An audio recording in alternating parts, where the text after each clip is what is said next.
मेरे प्यारे देशवासियों, आप सबको नमस्कार। छुट्टियों में कई कार्यक्रम हर कोई बनाता है और छुट्टियों में आम की सीज़न होती है तो ये भी मन करता है कि आम का मज़ा लें और कभी ये भी मन करता है कि कुछ पल दोपहर को सोने का मौका मिल जाए तो अच्छा होगा। लेकिन इस बार की भयंकर गर्मी ने चारों तरफ सारा मज़ा किरकिरा कर दिया है। देश में चिंता होना बहुत स्वाभाविक है और उसमें भी जब लगातार सूखा पड़ता है तो पानी संग्रह के जो स्थान होते हैं वो भी कम पड़ जाते हैं। कभी-कभार एन्क्रोचमेंट के कारण, सिल्टिंग के कारण, पानी आने के जो प्रवाह है उसमें रुकावटों के कारण जलाशय भी अपनी क्षमता से काफ़ी कम पानी संग्रहित करते हैं और सालों के क्रम के कारण उसकी संग्रह क्षमता भी कम हो जाती है। सूखे को निपटने के लिए, पानी के संकट से राहत के लिए सरकारें अपना प्रयास करें वो तो है, लेकिन मैंने देखा है कि नागरिक भी बहुत ही अच्छे प्रयास करते हैं। कई गांवों में जागरूकता देखी जाती है और पानी का मूल्य क्या है वो तो वही जानते हैं जिन्होंने पानी की तकलीफ झेली है और इसलिए ऐसे जगह पे पानी के संबंध में एक संवेदनशीलता भी होती है और कुछ न कुछ करने की सक्रियता भी होती है। मुझे कुछ दिन पहले कोई बता रहा था कि महाराष्ट्र के अहमदनगर जिले के हिवरे बाजार ग्राम पंचायत और वहाँ के गांव वालों ने पानी को गांव का एक बहुत बड़ा संवेदनशील इशू के रूप में एड्रेस किया। जल संचय करने की इच्छा करने वाले तो कई गांव मिल जाते हैं, लेकिन इन्होंने तो किसानों के साथ बातचीत करके पूरी क्रॉपिंग पैटर्न बदल दी। ऐसी फसल जो सबसे ज़्यादा पानी उपयोग करती थी, चाहे गन्ना हो, केला हो, ऐसी फसलों को छोड़ने का निर्णय कर दिया। सुनने में बात बहुत सरल लगती है, लेकिन इतनी सरल नहीं है। सबने मिलकर के कितना बड़ा संकल्प किया होगा। किसी कारखाना वाला पानी का उपयोग करता हो, कहोगे तुम कारखाना बंद करो क्योंकि पानी ज़्यादा लेते हो, तो क्या परिणाम आएगा आप जानते हैं। लेकिन ये मेरे किसान भाई देखिए, उनको लगा कि भाई गन्ना बहुत पानी लेता है तो गन्ना छोड़ो, उन्होंने छोड़ दिया और पूरा उन्होंने फ्रूट और वेजिटेबल जिसमें कम से कम पानी की ज़रूरत पड़ती है ऐसी फसलों पर चले गए। उन्होंने स्प्रिंकलर, ड्रिप इरिगेशन, टपक सिंचाई, वाटर हार्वेस्टिंग, वाटर रिचार्जिंग, इतने सारे इनिशिएटिव लिए कि आज गांव पानी के संकट के सामने जूझने के लिए अपनी ताकत पर खड़ा हो गया। ठीक, मैं एक छोटे से गांव हिवरे बाजार की चर्चा भले करता हूं, लेकिन ऐसे कई गांव होंगे। मैं ऐसी सभी गांव वासियों को भी बहुत बहुत बधाई देता हूं कि आपके इस उत्तम काम के लिए। मुझे किसी ने बताया कि मध्य प्रदेश में देवास जिले में गोरवा गांव पंचायत ने प्रयत्न करके फार्म पॉन्ड बनाने का अभियान चलाया। करीब 27 फार्म पॉन्ड्स बनाए और उसके कारण ग्राउंड वाटर लेवल में बढ़ोतरी हुई, पानी ऊपर आया। जब भी पानी की ज़रूरत पड़ी फसल को, पानी मिला और वो मोटा-मोटा हिसाब बताते थे, करीब उनकी कृषि उत्पादन में 20% वृद्धि हुई। तो पानी तो बचा ही बचा, और जब पानी का वाटर टेबल ऊपर आता है तो पानी की क्वालिटी में भी बहुत सुधार होता है। और दुनिया में ऐसा कहते हैं, शुद्ध पीने का पानी जीडीपी ग्रोथ का कारण बन जाता है। स्वास्थ्य का तो बनता ही बनता है। कभी-कभार तो लगता है कि जब भारत सरकार रेलवे से पानी लातूर पहुंचाती है तो दुनिया के लिए वो एक खबर बन जाती है। ये बात सही है कि जिस तेज़ी से रेलवे ने काम किया वो बधाई के पात्र तो है, लेकिन वो गांव वाले भी उतने ही बधाई के पात्र हैं। मैं तो कहूँगा उससे भी ज़्यादा बधाई के पात्र हैं। लेकिन ऐसी अनेक योजनाएं नागरिकों के द्वारा चलते हैं, वो कभी सामने नहीं आते हैं। सरकार की अच्छी बात तो कभी-कभी सामने आ भी जाती है, लेकिन कभी हम अपने अगल-बगल में देखेंगे तो ध्यान में आएगा कि सूखे के खिलाफ किस किस प्रकार से लोग नए नए तौर तरीके से समस्या के समाधान के लिए प्रयास करते रहते हैं।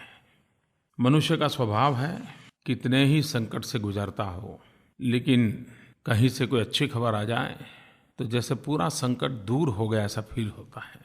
जब से ये जानकारी सार्वजनिक हुई कि इस बार वर्षा 106% से 110% तक होने की संभावना है, जैसे मानो एक बहुत बड़ा शांति का संदेश आ गया हो। अभी तो वर्षा आने में समय है, लेकिन अच्छी वर्षा की खबर भी एक नई चेतना ले आई। लेकिन मेरे प्यारे देशवासियों, अच्छी वर्षा होगी ये समाचार जितना आनंद देता है, उतना ही हम सबके लिए एक अवसर भी देता है, चुनौती भी देता है। क्या हम गांव-गांव पानी बचाने के लिए एक अभी से अभियान चला सकते हैं?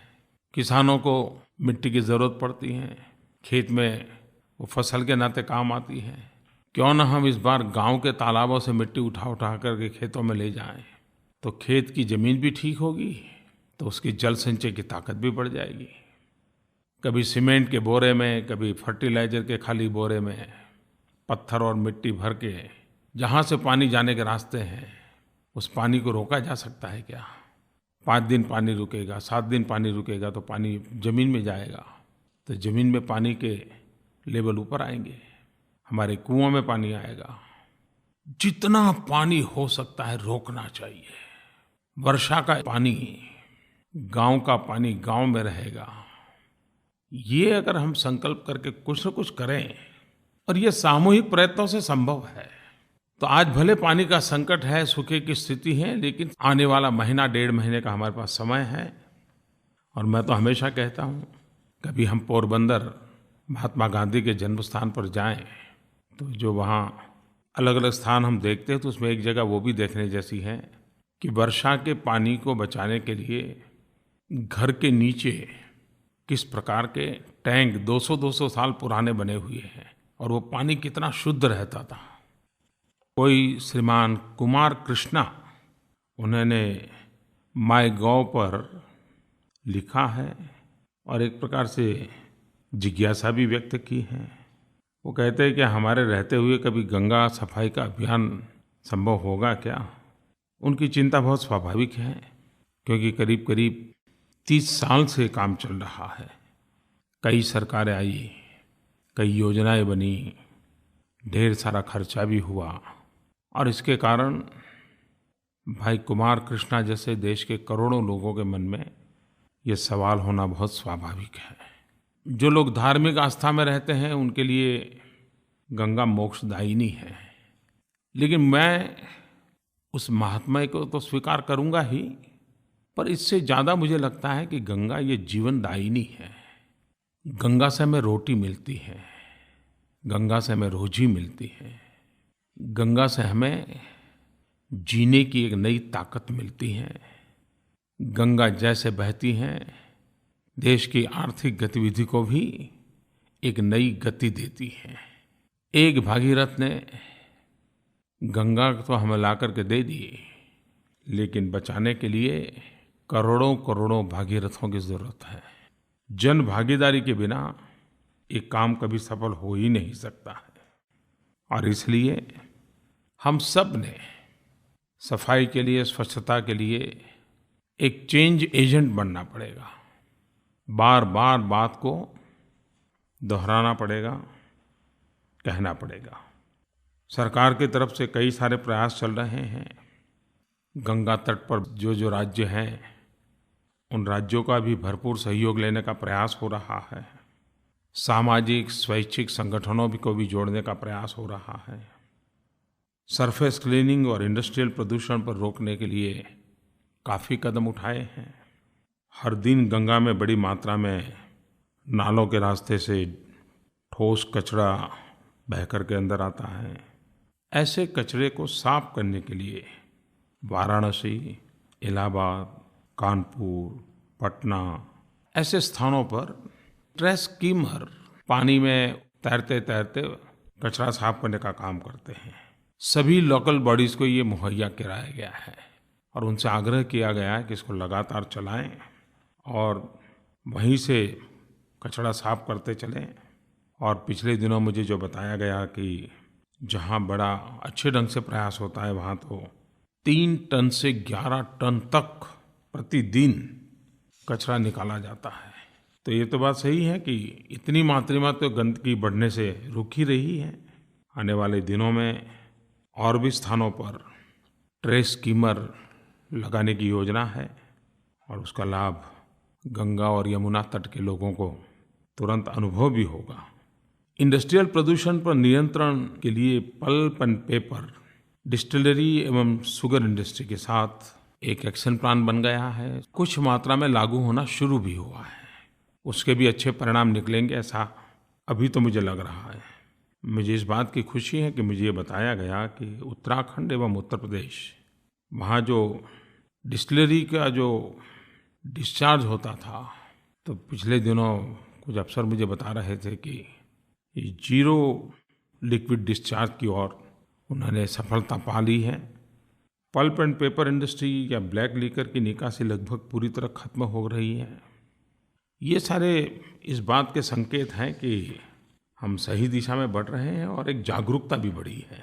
और मैंने देखा है कि सिर्फ गंगा के तट के नहीं, दूर सुदूर दक्षिण का भी कोई व्यक्ति मिलता है तो जरूर कहता है कि साहब गंगा सफाई तो होगी ना। तो यही एक जो जन सामान्य की आस्था है वो गंगा सफाई में जरूर सफलता दिलाएगी। गंगा स्वच्छता के लिए लोग डोनेशन भी दे रहे हैं। एक काफ़ी अच्छे ढंग से इस व्यवस्था को चलाया जा रहा है। मेरे प्यारे देशवासियों, आज 24 अप्रैल है। भारत में इसे पंचायती राज दिवस के रूप में मनाया जाता है। आज ही के दिन पंचायती राज व्यवस्था का हमारे देश में आरंभ हुआ था। आज धीरे धीरे पूरे देश में पंचायती राज व्यवस्था हमारी लोकतांत्रिक राज व्यवस्था की एक महत्वपूर्ण इकाई के रूप में सफलतापूर्वक कार्य कर रहा है। 14 अप्रैल बाबा साहब आम्बेडकर की 125वीं जयंती हम मना रहे थे और आज 24 अप्रैल पंचायती राज दिवस मना रहे हैं। ये ऐसा सुभग संयोग था जिस महापुरुष ने हमें भारत का संविधान दिया, उस दिन से लेकर के 24 तारीख जो कि संविधान की सबसे बड़ी मजबूत कड़ी है वो हमारा गांव, दोनों को जोड़ने की प्रेरणा। और इसलिए भारत सरकार ने राज्य सरकारों के सहयोग के साथ 14 अप्रैल से 24 अप्रैल 10 दिन ग्रामोदय से भारतोदय अभियान चलाया। ये मेरा सौभाग्य था कि 14 अप्रैल को बाबा साहब आम्बेडकर जी के जन्मदिन मुझे बाबा साहब आम्बेडकर का जन्मस्थान मऊ वहाँ जाने का अवसर मिला, उस पवित्र धरती को नमन करने का अवसर मिला। और आज 24 तारीख को मैं झारखंड में, जहाँ हमारे अधिकतम आदिवासी भाई बहन रहते हैं, उस प्रदेश में आज जाकर के पंचायती राज दिवस मनाने वाला हूँ। और दोपहर को 3 बजे फिर एक बार पंचायती राज दिवस पर मैं देश की सभी पंचायतों से बातचीत करने वाला हूँ। इस अभियान ने एक बहुत बड़ा जागरूकता का काम किया है। हिंदुस्तान के हर कोने में गांव के स्तर पर लोकतांत्रिक संस्थाएं कैसे मजबूत बने, गांव स्वयं आत्मनिर्भर कैसे बने, ग्राम स्वयं अपने विकास की योजना कैसे बनाए, इंफ्रास्ट्रक्चर का भी महत्व हो, सोशल इंफ्रास्ट्रक्चर का भी महत्व हो, गांव में ड्रॉप आउट ना हो, बच्चे स्कूल न छोड़ दें, बेटी बचाओ बेटी पढ़ाओ अभियान सफलतापूर्वक चले, बेटी का जन्मदिन गांव का महोत्सव बनना चाहिए। कई ऐसी योजनाएं, कुछ गांवों में तो फूड डोनेशन का कार्यक्रम हुआ। शायद ही एक साथ हिंदुस्तान के इतने गांवों में इतनी विविध कार्यक्रम 10 दिन चले हो, ये बहुत कम होता है। मैं सभी राज्य सरकारों को, ग्राम प्रधानों को इस बात के लिए बधाई देता हूं कि आपने बहुत ही मौलिक तरीके से, नवीनता के साथ इस पूरे अवसर को गांव की भलाई के लिए, गांव के विकास के लिए, लोकतंत्र की मजबूती के लिए एक अवसर में परिवर्तित किया। गांवों में जो जागरूकता आई है वही तो भारत उदय की गारंटी है। भारत उदय का आधार ग्राम उदय ही है और इसलिए ग्राम उदय पर हम सब बल देते रहेंगे तो इच्छित परिणाम प्राप्त करके ही रहेंगे। मुंबई से शर्मिला धारपुरे, आपने मुझे फ़ोन कॉल पर अपनी चिंता जताई है। प्रधानमंत्री जी नमस्कार। मैं शर्मिला घारपुरे बोल रही हूँ मुंबई से। मेरा आपसे स्कूल और कॉलेज एजुकेशन के बारे में सवाल है, जिससे एजुकेशन सेक्टर में पिछले बहुत वर्षों से सुधार की जरूरत पाई गई है। पर्याप्त स्कूलों का या कॉलेजेस का न होना या फिर शिक्षा में एजुकेशन की क्वालिटी न होना। ऐसा पाया गया है कि बच्चे अपना एजुकेशन पूरा भी कर लेते हैं, उन्हें फिर भी अक्सर बेसिक चीजों के बारे में पता नहीं होता है। उससे हमारे बच्चे दुनिया की दौड़ में पीछे पड़ जाते हैं। इस बारे में आपके क्या विचार है और आप इस सेक्टर को किस तरह से इसमें सुधार लाना चाहते हैं, इसके बारे में कृपया हमें बताइए। धन्यवाद। ये चिंता बहुत स्वाभाविक है। आज हर परिवार में माँ-बाप का अगर पहला कोई सपना रहता है तो ये रहता है कि बच्चों की अच्छी शिक्षा। घर, गाड़ी सब बाद में विचार आता है। और भारत जैसे देश के लिए जन-मन की ये भावना है, वो बहुत बड़ी ताकत है। बच्चों को पढ़ाना और अच्छा पढ़ाना, अच्छी शिक्षा मिले उसकी चिंता होना, ये और अधिक बढ़ना चाहिए और अधिक जागरूकता आनी चाहिए। और मैं मानता हूँ जिस परिवारों में ये जागरूकता होती है उसका असर स्कूलों पर भी आता है, शिक्षकों पर भी आता है। और बच्चा भी जागरूक होता जाता है कि मैं स्कूल में इस काम के लिए जा रहा हूँ। और इसलिए मैं सभी अभिभावकों से, माँ-बाप से सबसे पहले ये आग्रह करूँगा कि बच्चे के साथ स्कूल की हो रही गतिविधियों से विस्तार से समय दे करके बातें करें। और कुछ बात ध्यान में आए तो खुद स्कूल में जा करके शिक्षकों से बात करें। ये जो विजिलेंस है, ये भी हमारी शिक्षा व्यवस्था में कई बुराइयों को कम कर सकता है। और जन भागीदारी से तो ये होना ही होना है। हमारे देश में सभी सरकारों ने शिक्षा पर बल दिया है और हर कोई सरकार ने अपने अपने तरीके से प्रयास भी किया है। और ये भी सच्चाई है कि काफ़ी अरसे तक हम लोगों का ध्यान इसी बात पे रहा कि शिक्षा संस्थान खड़े हो, शिक्षा व्यवस्था का विस्तार हो, स्कूल बने, कॉलेजेस बने, टीचर्स की भर्ती हो, अधिकतम बच्चे स्कूल आएं। तो एक प्रकार से शिक्षा को चारों तरफ फैलाने का प्रयास ये प्राथमिकता रही और जरूरी भी था। लेकिन अब जितना महत्व विस्तार का है, उससे भी ज़्यादा महत्व हमारी शिक्षा में सुधार का है। विस्तार का एक बहुत बड़ा काम हम कर चुके हैं। अब हमें क्वालिटी एजुकेशन पर फोकस करना ही होगा। साक्षरता अभियान से अब अच्छी शिक्षा ये हमारी प्राथमिकता बनानी पड़ेगी। अब तक हिसाब किताब आउटले का होता था, अब हमें आउटकम पर ही फोकस करना पड़ेगा। अब तक स्कूल में कितने आए उस पर बल था, अब स्कूलिंग से ज़्यादा लर्निंग की ओर हमें बल देना होगा। एनरोलमेंट, एनरोलमेंट, एनरोलमेंट, ये मंत्र लगातार गूंजता रहा। लेकिन अब जो बच्चे स्कूल में पहुँचे हैं उनको अच्छी शिक्षा, योग्य शिक्षा, इसी पर हमने ध्यान केंद्रित करना होगा।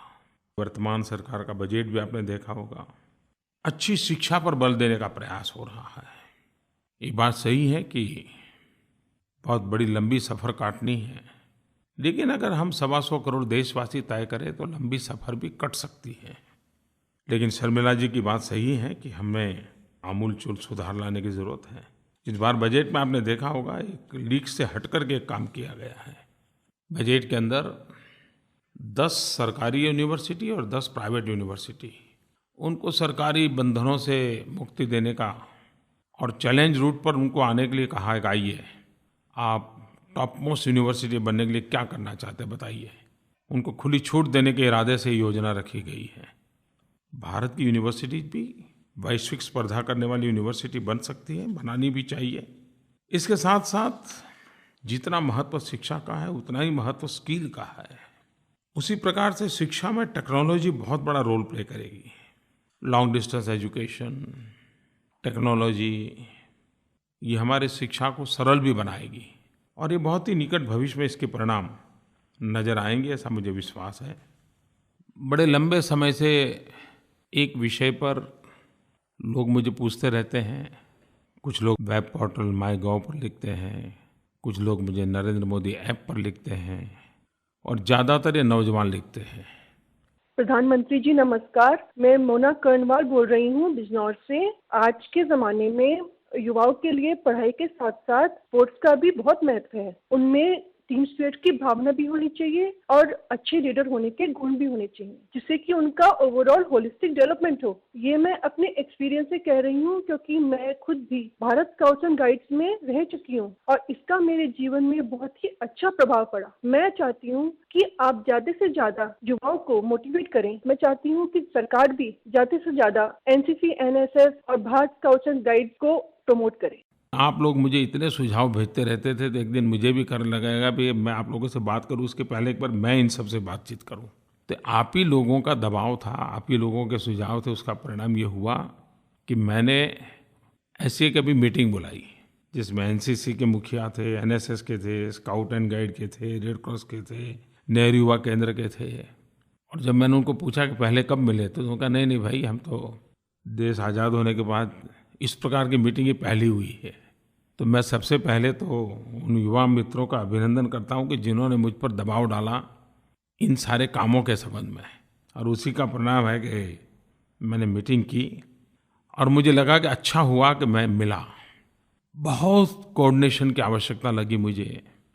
अपने अपने तरीके से बहुत कुछ हो रहा है, लेकिन अगर सामूहिक रूप से, संगठित रूप से हमारे भिन्न भिन्न प्रकार के संगठन काम करें तो कितना बड़ा परिणाम दे सकते हैं और कितने बड़ा फैलाव है उनका, कितने परिवारों तक ये पहुंचे हुए हैं। तो मुझे इनका व्याप देख करके तो बड़ा ही समाधान हुआ और उनका उमंग भी बहुत था, कुछ न कुछ करना था। और ये तो बात सही है, तो मैं तो स्वयं ही एनसीसी का कैडेट रहा हूँ, तो मुझे मालूम है कि ऐसे संगठनों से एक नई दृष्टि मिलती है, प्रेरणा मिलती है, एक राष्ट्रीय दृष्टिकोण पनपता है।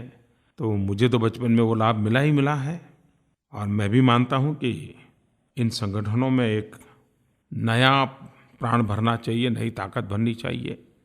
इस बार मैंने उनके सामने कुछ रखे हैं विषय। मैंने उनको कहा है कि भाई इस सीजन में जल संचय का बड़ा काम हमारे युवा सारे संगठन क्यों न करें।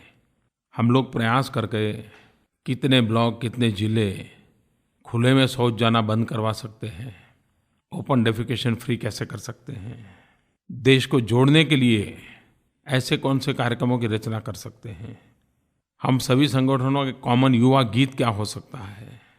कई बातें उनके साथ हुई हैं। मैं आज आपसे भी आग्रह करता हूँ, आप भी मुझे बताइए, बहुत परफेक्ट सुझाव बताइए कि हमारे अनेक अनेक युवा संगठन चलते हैं, उनके कार्यशैली, कार्यक्रम में क्या नई चीज़ें जोड़ सकते हैं। मेरे नरेंद्र मोदी ऐप पर आप लिखोगे तो मैं उचित जगह पर पहुंचा दूंगा और मैं मानता हूं कि इस मीटिंग के बाद काफ़ी कुछ उनमें गति आएगी, ऐसा तो मुझे लग रहा है। और आपको भी उसके साथ जुड़ने का मन करेगा, ऐसी स्थिति तो बनी ही जाएगी। मेरे प्यारे देशवासियों, आज हम सबको सोचने के लिए मजबूर करने वाली बात मुझे करनी है। मैं इसे हम लोगों को झकझोरने वाली बात के रूप में भी देखता हूँ। आपने देखा होगा कि हमारे देश की राजनीतिक अवस्था ऐसी है कि पिछले कई चुनावों में इस बात की चर्चा हुआ करती थी कि कौन पार्टी कितने गैस के सिलेंडर देगी, 12 सिलेंडर कि 9 सिलेंडर। ये चुनाव का बड़ा मुद्दा हुआ करता था और हर राजनीतिक दल को लगता था कि मध्यम वर्गीय समाज को चुनाव की दृष्टि से पहुंचना है तो गैस सिलेंडर एक बहुत बड़ा इश्यू है। दूसरी तरफ अर्थशास्त्रियों का दबाव रहता था कि सब्सिडी कम करो, और उसके कारण कई कमेटियां बैठती थी जिसमें गैस की सब्सिडी कम करने पर बहुत बड़े प्रस्ताव आते थे, सुझाव आते थे। इन कमेटियों के पीछे करोड़ों रुपए के खर्च होते थे, लेकिन बात वहीं की वहीं रह जाती थी। ये अनुभव सबका है, लेकिन इसके बाहर कभी सोचा नहीं गया। आज मेरे देशवासियों, आप सबको मेरा हिसाब देते हुए मुझे आनंद होता है कि मैंने एक तीसरा रास्ता चुना, और वो रास्ता था जनता जनार्दन पर भरोसा करने का। कभी कभी हम राजनेताओं को भी अपने से ज्यादा अपनों पर भरोसा करना चाहिए। मैंने जनता जनार्दन पर भरोसा करके ऐसे ही बातों बातों में कहा था कि अगर आप साल भर के 1500-2000 रुपया खर्च का बोझ सहन कर सकते हैं तो आप गैस सब्सिडी क्यों नहीं छोड़ देते, किसी गरीब के काम आएगी। ऐसे ही मैंने बात कही थी, लेकिन आज मैं बड़े गर्व के साथ कह सकता हूं, मुझे नाज हो रहा है मेरे देशवासियों पर। 1 करोड़ परिवारों ने स्वेच्छा से अपनी गैस सब्सिडी सरेंडर कर दी। और ये 1 करोड़ परिवार अमीर नहीं है, मैं देख रहा हूँ कोई रिटायर्ड टीचर, रिटायर्ड क्लार्क, कोई किसान, कोई छोटा सा दुकान चलाने वाला, ऐसे मध्यम वर्ग, निम्न मध्यम वर्ग के परिवार हैं जिन्होंने छोड़ा। दूसरी विशेषता देखिए कि सब्सिडी छोड़ने के लिए मोबाइल फ़ोन की ऐप से कर सकते थे, ऑनलाइन कर सकते थे, टेलीफोन पर मिस कॉल करके कर सकते थे, बहुत तरीके थे। लेकिन हिसाब लगाया गया तो पता चला कि इन 1 करोड़ परिवारों में 80% से ज़्यादा लोग वो थे कि जो स्वयं डिस्ट्रीब्यूटर के यहाँ खुद गए, कतार में खड़े रहे और लिखित में दे करके उन्होंने अपनी सब्सिडी सरेंडर कर दी। मेरे प्यारे देशवासियों, ये छोटी बात नहीं है। सरकार अगर कोई एक टैक्स में थोड़ी सी भी रियायत दे दे, छूट दे दे, तो हफ्ते भर टीवी और अखबारों में उस सरकार की वाहवाही सुनाई देती है। 1 करोड़ परिवारों ने सब्सिडी छोड़ दी और हमारे देश में सब्सिडी एक प्रकार से हक बन गया है, उसे छोड़ दिया। मैं सबसे पहले उन 1 करोड़ परिवारों को शत-शत नमन करता हूं, अभिनंदन करता हूं, क्योंकि उन्होंने राजनेताओं को नए तरीके से सोचने के लिए मजबूर कर दिया है। इस एक घटना ने देश के अर्थशास्त्रियों को भी नए तरीके से सोचने के लिए मजबूर कर दिया है और दुनिया के अर्थवेत्ता भी ऐसा होगा तो ऐसा होगा, ऐसा करेंगे तो वैसा निकलेगा, इस प्रकार जो आर्थिक समीकरण बनाते हैं, उनके लिए भी उनकी सोच की मर्यादाओं से बाहर की ये घटना है। इस पर कभी न कभी सोचना पड़ेगा। 1 करोड़ परिवारों का सब्सिडी छोड़ना, बदले में करोड़ों गरीब परिवारों को गैस सिलेंडर मिलना, 1 करोड़ परिवारों का सब्सिडी छोड़ने से रुपयों का बचत होना, ये मेरे दृष्टि से बहुत सामान्य बातें हैं। असामान्य बात यह है कि जनता पर भरोसा रख करके काम करें तो कितनी बड़ी सिद्धि मिलती है। मैं खास करके पूरे पॉलिटिकल क्लास को आज आग्रह से कहना चाहूंगा कि हम हर जगह पर जनता पर भरोसा रखने वाली एक बात जरूर करें। आपने कभी सोचा नहीं होगा वैसा परिणाम हमें मिलेगा और हमें इस दिशा में जाना चाहिए। और मुझे तो लगातार लगता है कि जैसे मेरे मन में आया कि ये वर्ग 3 और 4 के इंटरव्यू क्यों करें भाई? जो अपना एग्जाम देकर के मार्क्स भेज रहा है उस पर भरोसा करें। कभी तो मुझे ऐसा भी लगता है कि हम कभी घोषित करें कि आज रेलवे की वो जो रूट है उसमें कोई टिकट चेकर नहीं रहेगा। देखें तो देश की जनता पर हम भरोसा करें। बहुत सारे प्रयोग कर सकते हैं। एक बार देश की जनता पर हम भरोसा करें तो अप्रतिम परिणाम मिल सकते हैं। खैर, ये तो मेरे मन के विचार हैं, इसको कोई सरकार का नियम तो नहीं बना सकते, लेकिन माहौल तो बना सकते हैं। और ये माहौल कोई राजनेता नहीं बना रहा है, देश के 1 करोड़ परिवारों ने बना दिया है। रवि करके किसी सज्जन ने मुझे पत्र लिखा है, गुड न्यूज़ एवरी डे। वो लिख रहे हैं कि कृपया अपने अधिकारियों से कहिए कि हर दिन कोई एक अच्छी घटना के बारे में पोस्ट करें। प्रत्येक न्यूज़पेपर और न्यूज़ चैनल में हर ब्रेकिंग न्यूज़ बुरी न्यूज़ ही होती है। क्या 125 करोड़ आबादी वाले देश में हमारे आसपास कुछ भी अच्छा नहीं हो रहा है? कृपया इस हालत को बदलिए। रवि जी ने बड़ा गुस्सा व्यक्त किया है, लेकिन मैं मानता हूँ कि शायद वो मुझ पर गुस्सा नहीं कर रहे हैं, हालात पे गुस्सा कर रहे हैं। आपको याद होगा भारत के भूतपूर्व राष्ट्रपति डॉक्टर APJ अब्दुल कलाम हमेशा ये बात कहते थे कि अखबार के पहले पन्ने पर सिर्फ पॉजिटिव खबरें छापिए। वे लगातार इस बात को कहते रहते थे। कुछ दिन पहले मुझे एक अखबार ने चिट्ठी भी लिखी थी। उन्होंने कहा था कि हमने तय किया है कि सोमवार को हम एक भी नेगेटिव खबर नहीं देंगे, पॉजिटिव खबर ही देंगे। इन दिनों मैंने देखा है कुछ टीवी चैनल पॉजिटिव खबरों का समय स्पेशली तय करके दे रही है। तो ये तो सही है कि इन दिनों अब माहौल बना है पॉजिटिव खबरों का और हर किसी को लग रहा है कि सही खबरें, अच्छी खबरें लोगों को मिलती रहे। एक बात सही है कि बड़े से बड़ा व्यक्ति भी उत्तम से उत्तम बात बताएं, अच्छे से अच्छे शब्दों में बताएं, बढ़िया से बढ़िया तरीके से बताएं, उसका जितना प्रभाव होता है उससे ज़्यादा कोई अच्छी खबर का होता है। अच्छी खबर अच्छा करने की प्रेरणा का सबसे बड़ा कारण बनती है। तो ये तो सही है कि जितना हम अच्छाई को बल देंगे तो अपने आप में बुराइयों के लिए जगह कम रहेगी। अगर दिया जलाएंगे तो अंधेरा छटेगा ही छटेगा ही छटेगा ही। और इसलिए आपको शायद मालूम होगा, सरकार की तरफ से एक वेबसाइट चलाई जा रही है, ट्रांसफॉर्मिंग इंडिया। इस पर सकारात्मक खबरें होती हैं और सिर्फ सरकार की नहीं, जनता की भी होती है। और ये एक ऐसा पोर्टल है कि आप भी अपनी कोई अच्छी खबर है तो उसमें आप भेज सकते हैं, आप भी उसमें कंट्रीब्यूट कर सकते हैं। अच्छा सुझाव रवि जी आपने दिया है, लेकिन कृपा करके मुझ पर गुस्सा मत कीजिए।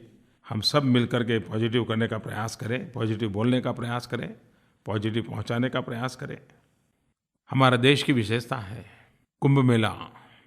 कुंभ मेला टूरिज्म के आकर्षण का भी केंद्र बन सकता है। दुनिया के बहुत कम लोगों को मालूम होता है कि इतने लंबे समय तक नदी के तट पर करोड़ों करोड़ों लोग आए, शांत चित्त शांतिपूर्ण वातावरण में अवसर संपन्न हो। ये घटनाएं अपने आप में ऑर्गेनाइजेशन की दृष्टि से, इवेंट मैनेजमेंट की दृष्टि से, जन भागीदारी की दृष्टि से बहुत बड़े नए मानक सिद्ध करने वाली होती है।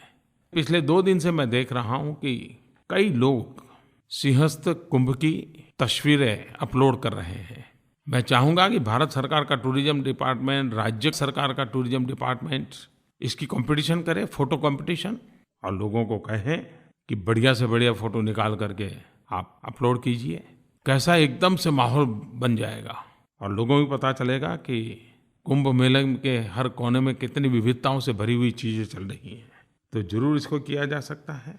लेकिन ये बात सही है, मुझे बीच में मध्य प्रदेश के मुख्यमंत्री जी मिले थे, वो बता रहे थे कि हमने स्वच्छता पर विशेष बल दिया है और स्वच्छता वहीं रहे ऐसा नहीं, वहाँ से लोग स्वच्छता का संदेश भी लेके जाएं। मैं मानता हूँ ये कुंभ मेला भले धार्मिक आध्यात्मिक मेला हो, लेकिन हम उसको एक सामाजिक अवसर भी बना सकते हैं, संस्कार का अवसर भी बना सकते हैं। वहाँ से अच्छे संकल्प, अच्छी आदतें लेकर के गांव-गांव पहुँचाने का एक कारण भी बन सकता है। हम कुंभ मेले से पानी के प्रति प्यार कैसे बढ़े, जल के प्रति आस्था कैसे बढ़े, जल संचय का संदेश देने में कैसे इस कुंभ मेले का भी उपयोग कर सकते हैं, हमने करना चाहिए। मेरे प्यारे देशवासियों, पंचायत राज के इस महत्वपूर्ण दिवस पर शाम को तो मैं आपको फिर से एक बार मिलूंगा ही मिलूंगा। आप सबका बहुत बहुत धन्यवाद। और हर हमेश की तरह आपके मन की बात ने मेरे मन की बात के साथ एक अटूट नाता जोड़ा है, इसका मुझे आनंद है। फिर एक बार बहुत बहुत धन्यवाद।